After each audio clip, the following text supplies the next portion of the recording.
그러니까 저점 대비 고점이 코로나 때가 딱 99.9%짜리였습니다.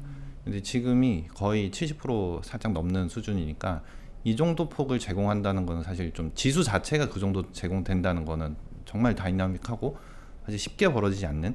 근데 코로나 때는 사실 모두가 힘들었던 구간에 정책이 쏟아져 나오면서 글로벌 동조화 때문에 그 V자를 만드는 형태였으면 지금 그 정책보다는 악재를 딛고 올라가는 펀더멘탈로 올라가는 장이 벌어졌다는 점에서 이제 그때랑 또 다른 형태의 강세장이 나타났고, 지금은 이제 1년 좋았지만 내년에도 이거 지속될 수도 있겠다라는 그림이 나오는 장이 그때랑 지금이 좀 확연히 좀 다르다.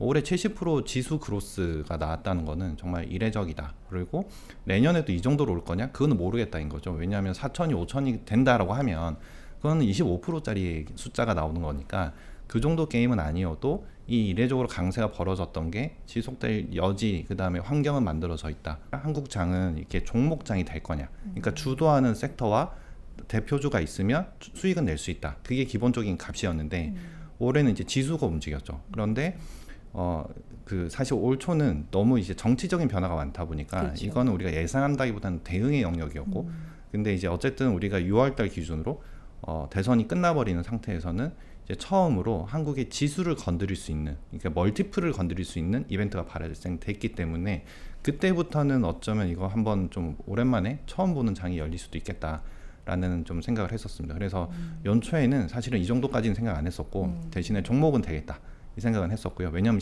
기본적으로 실적이 좋기 때문에 지수가 상승했던 구간에는 실적은 무조건 베이스로 좋아야 되고요. 근데 지수의 멀티플을 건드릴 수 있어야 되는데 그게 처음으로 발생됐다. 그게 이제 새 정권 들어와서 밸류업이었다.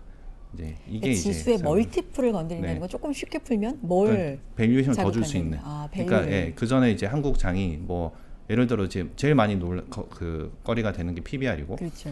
PBR 0.8배에서 계속 놀던 대한민국이 한 배 줄 수 있을까? 한 배 주면 얼마지? 지수 3천인가? 요런 게임에서 처음으로 타겟을 정할 수 있는 상황이 된 거죠. 밸류업의 타겟은 PBR 1.5. 이게 되니까 단순히 곱하기 했을 때 지수의 값이 나오는. 그 전에 이제 연말 연초에 내년장 어떻게 보세요? 그냥 단골 질문이죠, 다들. 그런데 그렇게 되면 아마 증권사고 매니저고 다 똑같이 얘기하죠. 그러니까 내년에 이익으로서 얼마에 밸류에이션 레인지를 얼마를 주면 뭐 지수가 3,000에서 3,200 나와요. 이게 기본적인 패턴이었는데 네. 이번엔 처음으로 PBR 1.5 얼마입니다. 딱 나와버리는 그런 상황이 올해 하반기에 벌어졌기 때문에 기존이랑 좀 다른 장이 연출됐다. 세계적으로 봤을 때도 지금 AI 없이는 뭐 그렇죠. 시장을 네, 얘기할 네. 수가 없는 네. 지경이기도 하고, 네. 2025년 전반을 봤을 때도 AI 거품이 네. 잊을만 하면 중간중간 나오면서 시장을 또 괴롭혔어요. 지금 이 사이클이 뭐 엄청나게 투자를 해서 우리가 한 게 아니잖아요. 우리가 뭐 GPT 좀 이슈되고 그다음에 제미나이 쓰기 시작한 게 실제 저도 일하면서 쓴 거는 1년이 채 안 되거든요. 근데 이제 벌써 버블인가 이게? 이런 고민이 있는 거고, 이것들이 지금 진화가 되고 있고, 그것들이 빨아들이는 반도체 수요와 전력 수요가 쇼티지라는 게 너무 눈에 보이고, 근데 그걸 제공해주는 변압기 업체나 반도체 업체나 모조리의 공통점은 예전에 한번 망할 뻔했었다. 망할 뻔했었기 때문에 공격적인 공급량을 안 늘린다. 그리고 망했던 기업들이 동종업체에 많아서 이제 살아남은 기업들이 이 승자승 독식의 구조를 다 만들어내고 있다. 근데 이 와중에 트럼프 때문일 수도 있고 덕분일 수도 있지만 미국의 제조업이 없다는 걸 우리가 확인했고, 또 때문에 모든 나라가 제조업을 각자 도생해야 된다. 이게 있기 때문에 한국 제조업의 러브콜이 계속되는. 그러면 아까 제가 말씀드린 주제를 잘 잡으면 되는데 글로벌하게 AI 혁명 시대다. 뭐 이렇게 큰 주제는 있는 거죠. 근데 한국은 사실은 좀 안타깝지만 혁신적인 기업은 사실 없다. 없지만 그 혁신적인 기업 밑에서 완벽하게 제조를 가장 정확하게 해주는 제조업은 대한민국에 다 있다라고 하면 우리가 그 사이클이 끝나는 거는 지금 이 표처럼 엔비디아의 이익 추정과 그거의 낙수 효과를 제대로 받는 하이닉스 이익 추정을 봤을 때 아직은 시간이 남았고, 그 다음에 우리가 체크할 때는 그게 걱정되는 그 언저리죠. 내년 2026년도에 아마 3분기 4분기 되면 모두가 이 걱정하고 있을 겁니다. 왜냐하면 내년도에는 하반기부터는 인플레 걱정하기 시작할 거거든요. 그리고 하반기에 이익률 계속 유지될 수 있을까? 이거 걱정이 두 가지가 겹치는 구간이 내년 하반기입니다. 그래서 그때 갔을 때 다르게 전개되면 뭐 그냥 가면 그 시장은 계속 오를 거고요. 근데 그게 아니고 이게 걱정되면 변동성이 있지만 숫자가 안 빠지면 다시 또 커버하고서 올라갈 수 있다. 그러니까 요렇게 시나리오 짜고 저희가 주식을 보시는 게 맞다여서 주도주 안 바뀌면 조정시 매수다. 이게 기본적인 생각이에요. 사실 그 순간순간에 가장 좋아 보이는 섹터가 있을 겁니다. 근데 그게 새로운 종목은 아닐 겁니다. 그러니까 올해 장도 그랬고 25년도 장도 그렇고 26년도 장도 그렇고 같은 종목인데 매매만 잘 되면 수익률은 같은데 계속 올라가는. 근데 그 말은 가운데 계속 돌려야 된다는 말인 거죠. 그래서 그럴 장인 것 같아서 굳이 다른 섹터에 너무 집중하자. 그러니까 소위 말해서 전선을 넓힐 필요가 없다.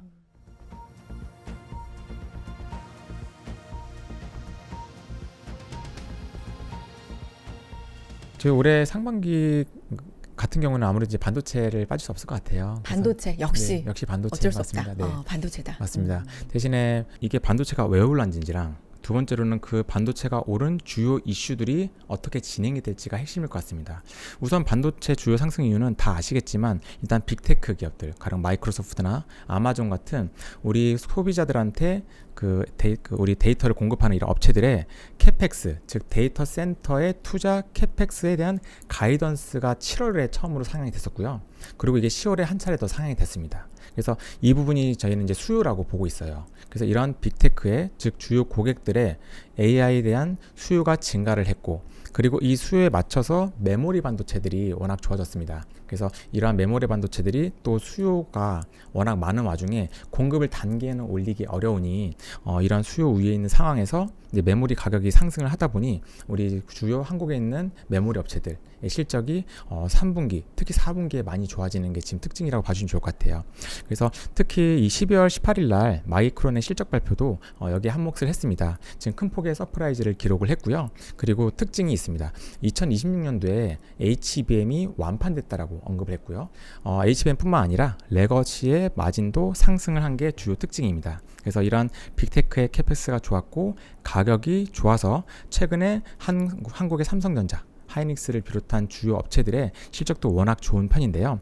근데 여기에서는 한편으로 또 피크아웃에 대한 우려도 있는 것 같아요. 왜냐하면 여기도 수요와 공급 측면으로 나눠서 봤을 때 수요는 일단 빅테크의 합산 캐펙스 가이던스가 추가적으로 상향이 되면 좋을 것 같습니다. 그러면 수요가 예상보다 더 좋다는 뜻이니까요. 그리고 공급이 남아있는데요. 지금 삼성전자랑 하이닉스가 각각의 공장에서 증설을 지금 예정이 되어 있고 증설 물량의 현재 물량의 약 20에서 30% 정도로 작지가 않습니다. 근데 이거에 대한 물량과 시기가 중요한데 아마 내년 하반기부터는 일부 양산 라인이 가동이 될 것으로 보고 있어요.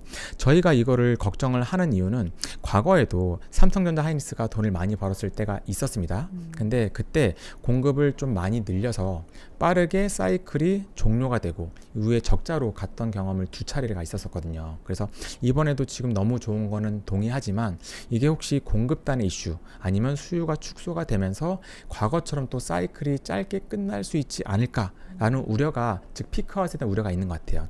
근데 이것은 결국 상반기까지는 괜찮을 것 같습니다. 왜냐하면 상반기까지는 계속 지금 수요가 공급을 넘는 구간이기 때문에, 그리고 우리 디램이랑 낸드의 가격도 봐주시면요, 올해 계속 분기별로 성장을 했습니다. 그리고 내년 상반기까지는 이미 어느 정도 계약된 물량이 있기 때문에 추가적으로 뭐 30에서 40% 정도의 가격 상승이 남아 있는 상황이에요.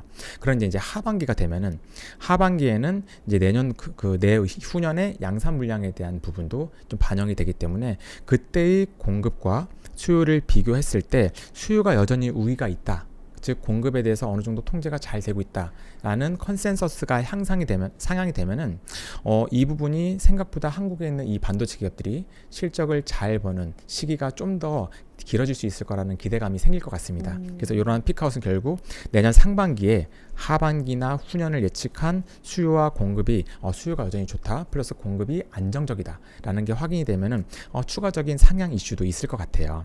그래서 이러한 빅테크의 합산 캐펙스의 가이던스 여부, 그리고 이에 따른 디램 낸드의 가격, 그리고 이에 따른 단가의 전망이 핵심으로 보입니다. 근데 올해는 그 K 소비재의 붐의 한 해였던 것 같아요. 굉장히 의미 있는 한 해였던 것 같아요. 구체적으로 말씀을 드리면 이런 제조, 한국은 제조의 강국이죠. 그리고 이제 문화의 강국까지 되어버렸습니다. 제조라 하면 우리가 반도체, 자동차, 조선방산, 바이오시밀러, 뭐 화장품 등등 많은 제조 분야에서 글로벌 탑티어를 기록을 하고 있고요. 그동안은 이제 가성비 좋은 제품들을 좋은 가격에 좋은 퀄리티에 제공하는 게 목표였는데 지금 이 문화가 한국의 문화가 잘 자리를 잡으면서 특히 뭐 BTS 같은 아니면 K-팝 그리고 오징어 게임에서 최근에 우리 캐대언 있죠. 캐대언. 거기에 저는 좀 놀랐던 게 네. 넷플릭스에서 역대 모든 컨텐츠 중에 1위를 기록을 했습니다. 그래서 한국에 이렇게 제품을 잘 만드는 국가가 이러한 좋은 문화를 만들면서 이게 소비재로 이제 그 잘 나타나는 것 같아요. 그래서 전 세계에서 특히 의미 있는 게 선진국, 즉 미국과 유럽에서 한국의 화장품, 한국의 음식료, 뭐 한국의 미용기기가 작년 올해부터 적극적으로 침투를 진행한 시기가 그게 올해가 그게 이제 시작 지점이었다라고 저희는 보고 있습니다. 그래서 이런 부분에 대해서 저희는 기대를 하고 있고요. 그리고 이 소비재 관련해서는 저희가 계속 보고 있는 게 소비 채널의 진화입니다. 그러니까 이 헤게모니가 어떻게 변하느냐. 가령 과거에는 이제 오프라인에서 이제 많이들 매매를 했고요. 근데 이제 지금은 한국에서도 과거에 한 10년 전에 홈쇼핑으로 이제 넘어가면서 지금은 네이버랑 쿠팡 이제 많이 진행을 하고 있죠. 근데 글로벌리 봤을 때도 온라인에서 이제 특히 온라인 그 전자상거래 규모가 연간 한 8천조 정도가 돼요. 그 중에 SNS 기반의 쇼핑의 침투율이 증가하는 게 포인트입니다. 이쪽으로 사람들이 많이 몰리고 있어요. 얼마나 몰리냐면은 이 8천조 중에 5년 전만 해도 약 800조 10% 정도가 SNS 기반의 쇼핑이었고요. 지금은 20%, 1600조로 5년 만에 2배로 성장을 했습니다.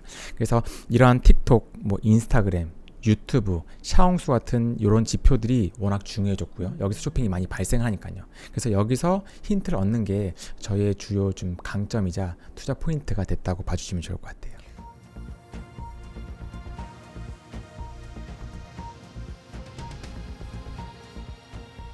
과거에는 ETF라고 하는 하나의 비클을 그냥 포트폴리오를 다각화시키는 차원에서 반도체, 바이오, 그리고 미국 하면 나스닥 뭐 이런 식으로 그냥 포트폴리오 분산을 많이 시켰습니다. 근데 최근에는 고객들이 퇴직연금도 그렇고 알파를 더 내고 싶다라는 재테크 수단으로 액티브 ETF가 이제 각광을 받다 보니까 그런 면에서 이제 저희 상품을 최대한 적극적으로 활용을 했던 게 아닐까. 그래가지고 예년보다도 확실히 액티브 ETF의 성장세가 가팔라졌다. 결국에는 주도주가 무엇이 될 그렇죠. 것이냐 뭐 네. 이런 얘기예요. 네. 지금 2,000대에서 4,000대 났고 네. 결국에는 5,000대. 네. 뭐 일부 회사에서는 6,000. 6,000. 뭐 이렇게 보는 7,000까지도 거예요. 봤습니다. 그러니까요. 6,000, 7,000까지도 네. 보는 이 상황이 되려면 뭐가 주도주가 될 것인가. 네, 그 부분 좀 말씀해 주세요. 결국에는 주도주가 제일 중요한데 네. 그거를 끌어갈 수 있는 힘은 반도체라고 보고 있습니다. 결국엔. 결국엔 네. 반도체고 일각에서는 이제 뭐 피카 노려를 분명히 제기하는데 보니까 제가 봤을 때는 저는 오히려 이제 시작이라 보고 있고요. 특히나 이제 AI 서버 투자는 시작 단계라고 보고 있고 전 세계적으로 이제 고성능 메모리, 뭐 HBM 같은 이런 메모리들이 재고가 없어가지고 못 팔고 있는 시대라고 얘기가 들리기도 하지만 제가 또 최근에 재밌는 얘기인데 어느 회사라고 말씀드릴 수는 없는데 반도체 고위 임원분을 만나서 이렇게 좀 면담을 할 수 있는 기회가 네네. 생겨가지고 얘기를 들었는데 너무 비싸대요 반도체가. 그래서 아니 반도체가 비싸면 잘 팔리니까 좋은 거 아닙니까? 라고 했더니 우리 시장 상승의 그게 주된 또 이유였잖아요. 네. 가격이 오른다. 네, 본인들이 팔고자 하는 반도체 가격이 너무 올라서 마지막 최종 판매자에게 부과되는 가격이 너무 올라가지고 네. 이게 오히려 부담으로 작용을 해서 좋은 시장이 아니다라고 걱정을 할 정도로 우려를 하시더라고요. 그래서 그럼에도 불구하고 이 회사는 계속 좋을까요? 라고 했더니 지금 수요가 너무 많아서 못 만들어가지고 재고가 없어서 안달이 나 있을 정도라고 얘기하시더라고요. 그게 저희가 알고 있는 그 탑2 중에 하나입니다. 아 지금 말씀하신 게 네네네. 네. 그러다 보니까 이게 반도체 자체가 내년에는 사실은 안 좋을 수가 없는 여건이 마련이 돼 있기 때문에 그거가 결국에는 AI라고 하는 하나의 테마에서 반도체까지 살아나는 시대가 와버려가지고 저는 반도체가 그 중심을 꽉 잡고 끌고 간다면 그 밑에서 아까 말씀드렸던 로봇도 마찬가지지만 여러 가지들이 파생이 될 것 같아서 더할 나위 없이 좋은 시장 환경이 될 것 같다. 미장과 국장을 어떻게 분산할 것인지도 이제 그렇죠. 2025년 말 되면서 굉장한 화두였습니다. 네. 이 부분은요. 개인적으로는 올해 장도 그랬고 내년 장도 국장이 더 좋을 거라고 보고 있습니다. 그러니까 2025년도, 2026년까지도. 네. 아. 그 이유가 25년도에 일단은 국장이 너무 좋았고 뭐 코스피 지수 자체가 70%가 넘게 올라버리니까 야, 정말요. 압도적이더라고요. 그런 뭐, 개별 주식인가 할 정도로 네. 미국 주식이 20% 지수가 네, 그 맞습니다. 정도 나스닥이 거죠? 20% 정도 네, 올랐는데 네, 네. 코스피가 70% 올랐으니까 아. 그거 보면서 진짜 좋았구나, 정말 좋았구나. 근데 내년도도 좋겠구나 라고 생각이 드는 게 반도체 하면 일단 한국이니까요. 그래서 반도체 사이클에 있어서는 대한민국을 이길 수 있는 기업이 없는 것 같고요. 결국에 그거에 대한 가장 큰 수혜를 볼 수 있는 기업은 당연히 말한 탑2 삼성전자랑 하이닉스인데 그 두 개의 종목을 가지고 차라리 뭔가 플레이를 한다라는 게 더 좋다라고 보고 있고 굳이 거기에서 엔비디아와 구글과 아니면 새로운 뭔가 AI 시대에 새로운 기업들을 발굴해서 투자를 했을 때 기회비용보다는 내년도에는 국내가 더 좋다라고 생각하고 있습니다. 다크호스는 없을까요? 왜냐하면 네. 지금 말씀해 주신 부분들이 뭐 당연하겠지만 네, 조금은 시장에서 어느 정도는 회자가 되고 맞습니다. 많이 네. 움직인 것들도 있기 때문에 네. 근데 사실 뭐 삼성전자가 이렇게 되기까지 거의 한 3, 4분기? 네. 이때 다 오른 거잖아요. 맞습니다. 삼성전자 위기다. 네, 큰일 났다. 뭐 퀄테스트 네. 어떡하지? 뭐 이런 부분 얘기 진짜 많았었는데 네. 이게 순식간에 바뀌었었기 때문에 맞습니다. 진짜 안 좋을 때 이건 근데 좋을 거예요. 네. 라고 하시는 부분도 좀 듣고 싶어서 그런 건 없을까요?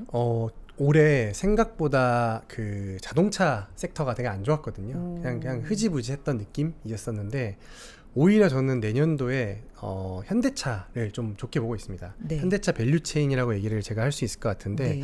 AI 시대에 갑자기 왜 자동차 하냐라고 얘기를 많이 하실 텐데 그 과거에 애플카 같은 얘기를 들어보셨을 텐데 애플카가 애플에서 무슨 자동차를 만들지? 이러다가 물론 실행이 되진 손을 않았지만 뗐죠. 네.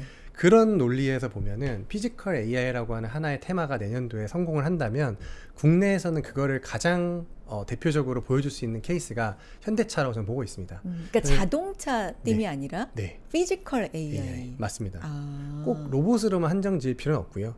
그 최근에 뭐 깐부 회동 때 보시면 그 많은 그래픽 카드를 받아서 어디다 쓸까? 라는 얘기를 되게 궁금했거든요. 정의선 대표가. 근데 생각 외로 현대자동차에서 그런 AI라고 하는 하나의 이 테마를 엮어서 차 안에서 모든 걸 다 할 수 있는 시대가 와버리면 그것조차가 결국에는 피지컬 AI를 대표할 수 있는 거거든요. 그리고 그 밑에 딸려있는 아까 말한 뭐 현대 오토에버나 HL 만도나 최근에 그런 로봇 부품주들 같이 엮어가지고 큰 상승을 보였거든요. 근데 이게 저는 이제 시작이라고 보고 있습니다.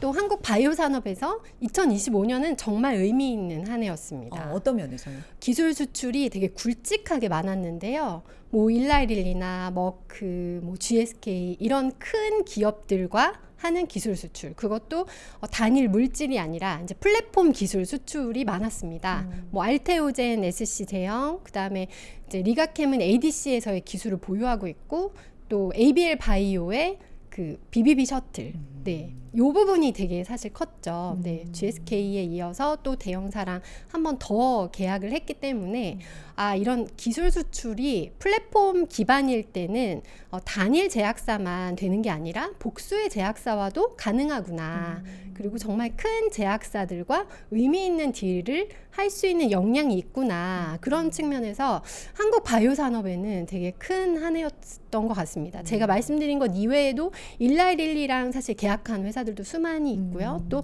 많은 큰 회사들이 상장을 했는데요.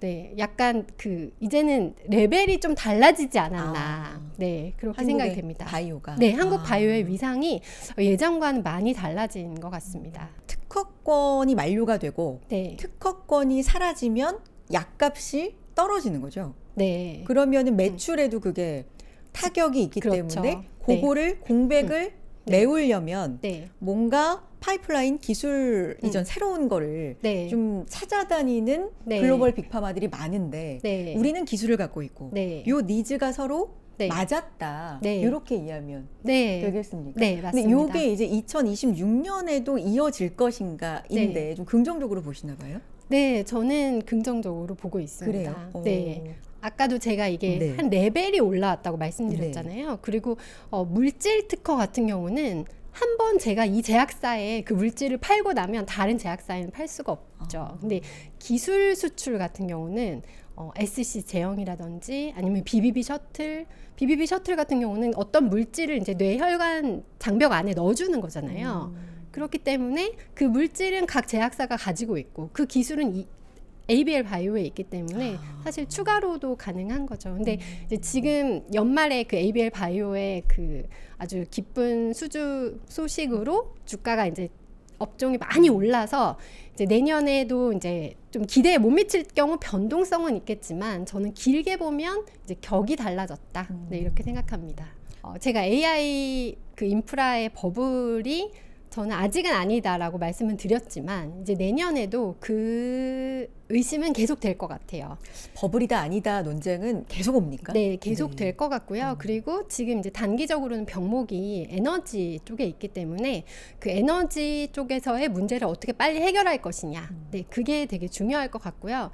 그리고 저희가 이제 AI 산업의 흐름을 전망했을 때 처음에는 AI 인프라를 구축하는 단계가 있을 것이고 이제 그때 엔비디아의 GPU가 많이 쓰이고 그다음에 AI 서비스에서 이제 주도적인 기업이 나올 것이고 그 다음에는 이게 이제 로봇과 결합된 피지컬 AI로 갈 것이다. 이렇게 전망을 드렸었는데요. 그래서 AI 인프라에서 이제 엔비디아, 그다음에 이제 브로드컴까지 주목을 받았고 AI 서비스에서는 이제 구글이 많이 앞서 나간 모습이 보였죠. 네, 그리고 이제 올해 CES에서도 이제 피지컬 AI가 크게 화두가 될 거라고 하는데 이제 자율주행이나 뭐 휴머노이드 로봇까지 이제 그런 게 되게 많이 소개가 되지 않을까.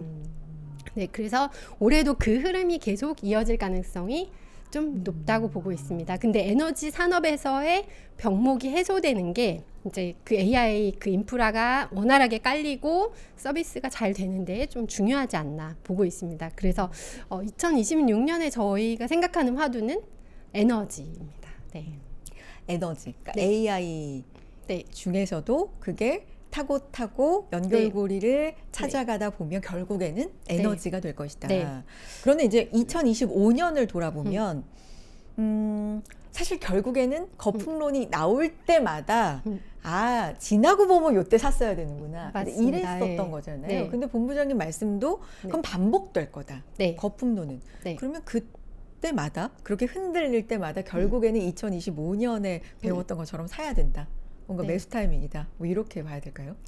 네, 저는 그냥 단순히 그런 거품론이 뭐 기술적인 거에서 나온다면 저는 그거는 이제 살 타이밍이라고 보고 있고 그래도 우려하는 부분이 있다면 어디냐라고 말씀하셨는데 그게 이제 부채 문제이거든요. 만약에 뭐 이제 SPV 이제 그 특수 목적 법인을 통해서 자금을 조달한 부분들 또 이게 부의 부채이기 때문에 또 사모 신용 이제 이런 부분에서 만약에 문제가 생긴다. 그랬을 때는 그거는 조금 우려해서 봐야 될 것 같고요. 그게 아니고 그냥 AI 인프라에 깔리는 속도나 이런 게 좀 더딘 것 때문에 그렇다. 아니면은 AI 기술이 아직 돈을 못 버는데 이렇게 투자해도 되는 거냐. 이런 되게 식상한 이야기들이 나온다. 그거는 저는 매수 기회라고 생각합니다. 저는 그래서 2026년은 네. 옥석 가리기가 좀 본격화될 가능성이 높다. 네, 그렇게 보고 있습니다. 네. 그냥 지수 일변도로 정말 AI라는 상품들이 막 쏟아졌잖아요. 그럼 보면은 AI가 아닌 기업들도 많이 들어가 있고, 그래서 이제 묻어서 같이 오르고 한 면이 많았는데, 진짜 26년에는 이 모든 우려를 뚫고, 네, 계속해서 성장할 수 있는 기업이 좀 독보적으로 주목받지 않을까. 네, 근데 아까 제가 말씀드렸듯이 이미 서비스에서 앞서 나가 있는 기업이 계속 앞서 나갈 가능성이 더 높다.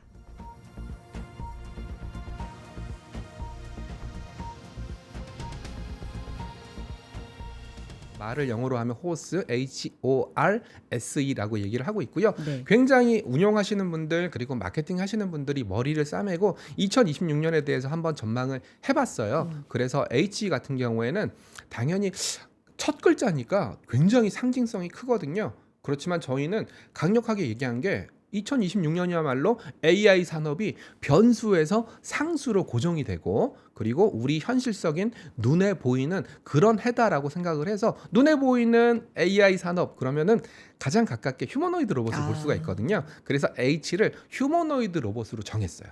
역시 AI가 현실로 들어와서 가장 우리 눈에 띄는 것은 휴머노이드 로봇이 될 것이다라고 생각을 해서 저희는 AI 산업에 대해서 긍정적 그리고 AI 산업이 드디어 피지컬 AI까지 간다라는 관점에서 2026년 휴머노이드 로봇을 첫 글자로 꼽아봤고요. H 휴머노이드. 네. O는요? O는 그래도 한국 시장의 상승세 그리고 S&P 500의 상승세 그리고 나스닥 100의 상승세는 이어질 거다라고 생각을 하고 있습니다. 왜냐하면 한국도 그렇고 미국도 그렇고 심지어 금, 은, 동도 그렇고 내년에 좀 많이 빠질 것 같은데 아니면 추세가 훼손될 것 같은데 라고 생각할 수 있는 에비던스 증거가 별로 없습니다.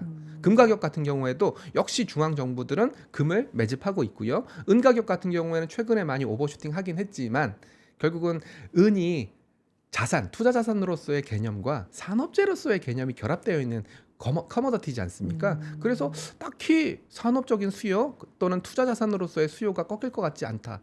그리고 미국장도 매그니피센트 7이 꺾이면 꺾이겠지만 지금 상황에서 매그니피센트 7이 조정을 받을 거다라고 얘기하기 어렵거든요. 그렇다면 온고잉 가는 것이 계속 갈 거다.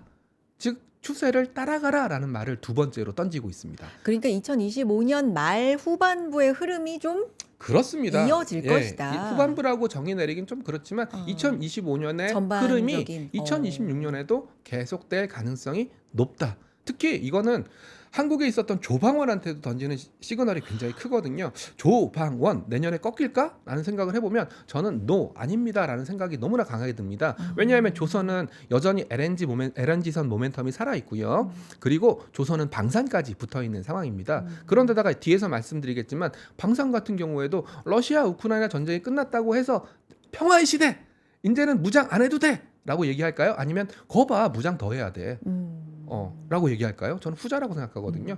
원자력도 마찬가지입니다. 시간의 딜레이는 조금씩 있겠지만은 에너지가 모자르지 않습니까? 모자른 에너지를 원자력을 통해서 보충할 수밖에 없기 때문에 일단은 내년도 온고잉 관점으로 보시는 게 좋다라고 말씀드리고 있습니다. R은요? R은 역시 리레이팅입니다. 한국이 4,200 왔으니까 끝났어! 라고 얘기하시는 분들도 있을 수 있거든요. 그렇지만 저희는 천만의 말씀 이제는 한국 시장은 한 단계 더 간다.